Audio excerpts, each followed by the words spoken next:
Cette canicule peut être la cause que tu iras au paradis, Inch'Allah. Beaucoup de personnes se plaignent de la canicule, alors qu'en réalité, on peut saisir cette opportunité-là pour aller au paradis. Il faut savoir que l'islam, c'est pas juste de la théorie, des textes qu'on lit. L'islam, c'est plus que cela. L'islam, c'est des textes qu'on met en pratique.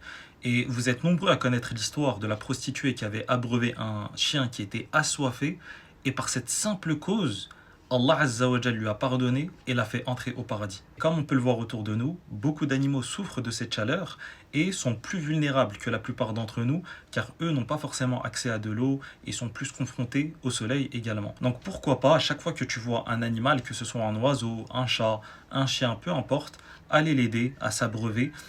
Également, pourquoi pas, pour ceux qui parmi vous ont les moyens et qui sont véhiculés, aller par exemple acheter des packs d'eau fraîche et les distribuer tout simplement à des passants dans la rue qui eux aussi souffrent de la canicule, ou les distribuer également à des sans-abri, sachant que pour une personne ou ne serait-ce qu'un seul animal à qui tu auras distribué de l'eau, Allah peut te pardonner et te faire entrer au paradis.